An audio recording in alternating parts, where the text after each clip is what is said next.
Salut tout le monde. On a déjà commencé notre analyse du texte descriptif en analysant le portrait. Aujourd'hui, je viens vers vous pour faire l'analyse de la description d'un animal. Aujourd'hui, vous allez voir quelles sont les étapes que vous pouvez suivre pour réussir la description d'un animal.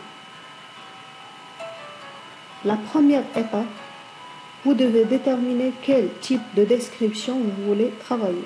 S'agit-il d'une description objective qui va aboutir à un texte purement informatif ou vous voulez travailler une description subjective dans laquelle vous allez donner des sentiments et vous allez exprimer votre point de vue. On va voir des exemples. La première question qu'on va attaquer, comment reconnaître et rédiger la description subjective. Pour ce faire, on va voir un exemple. Je vous ai choisi la description d'un chat. Minou, c'est mon chat, et elle est noire mais noire. Noire comme le charbon, avec une longue queue recourbée, très chaude et très douce. Elle a des yeux scintillants comme des étoiles. Elle adore les caresses et déteste la pluie. Quand il se bagarre, sa voix monte et descend plus vite que celle d'un violon.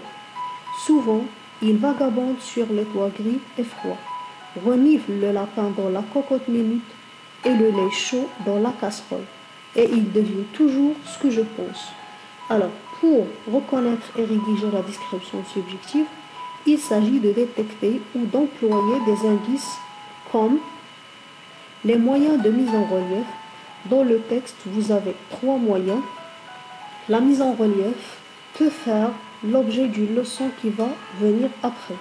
Alors, dans le texte, par exemple, vous avez la comparaison, la répétition et l'intensité. La répétition dans la première phrase, lorsqu'il dit noir, noir. Alors, on a répété l'adjectif 2 fois pour insister sur la qualité. Après, vous avez la comparaison qui est très fréquente, noir comme le charbon. Après, vous avez des yeux scintillants comme des étoiles. Vous avez la supériorité lorsqu'il dit descend plus vite que celle d'un violon. Vous avez aussi l'intensité dans la phrase très chaude et très douce. Vous pouvez chercher aussi les adjectifs valorisants comme dans la phrase très chaude, très douce, l'adjectif scintillant aussi. Aussi, on peut chercher des expressions de sentiments comme dans la phrase il adore et déteste. En bref, la description subjective doit contenir des expressions de mise en relief, des adjectifs valorisants ou des expressions de sentiments. Maintenant, on va voir la description objective, toujours en se basant sur un exemple. Cette fois-ci, on va voir la description d'un chien. Alors, le chien est un mammifère de la famille des canidés. C'est la première espèce animale à avoir été domestiquée par l'homme dans le but de la chasse. La taille et le poids des chiens varient énormément d'une race à l'autre. Alors, vous allez tout simplement voir qu'il s'agit d'un texte purement informatif parce qu'il s'agit tout simplement de donner des informations sans donner son point de vue ni des sentiments. La question la plus importante, c'est comment réaliser un texte descriptif d'un animal. La première étape, c'est récolter les informations et réaliser une fiche d'identité de l'animal qui doit contenir les informations suivantes. Vous allez vous renseigner sur l'espèce, le lieu de vie, le poids, la taille, que vous allez chercher sur Internet. Vous allez trouver toutes les informations. Alors, une fois les informations sont réunies, on va construire le texte qui sera cohérent en ajustant les informations. Alors, on va ensemble réaliser la description d'un gorille. Alors, comme on a dit, il s'agit de faire la fiche. Alors, voilà la fiche. Vous avez le nom, la classe, la durée de vie. Vous avez aussi la taille, le poids et ainsi de suite. Une fois que vous avez réalisé la fiche d'identité, on va essayer maintenant de construire le texte.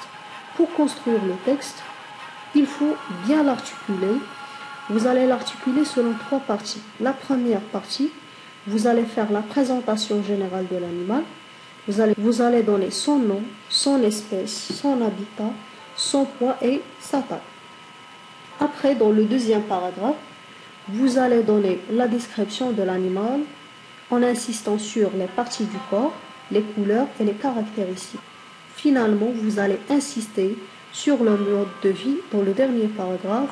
Vous pouvez vous arrêter sur ses comportements, sa longévité et sa productivité. Alors, regardez le texte obtenu. Dans le premier paragraphe, vous avez la présentation générale. Alors, le gorille est le plus gros des singes. Après, vous avez son poids, sa taille, son habitat. Dans le deuxième paragraphe, vous avez la description du corps. Et finalement, dans la dernière partie, on a parlé de sa longévité et ses comportements. Aussi, on a parlé de la différence entre les femelles et les mâles. Notre leçon d'aujourd'hui touche à sa fin. Je vous laisse. N'oubliez pas de poursuivre la suite de notre analyse. À la prochaine.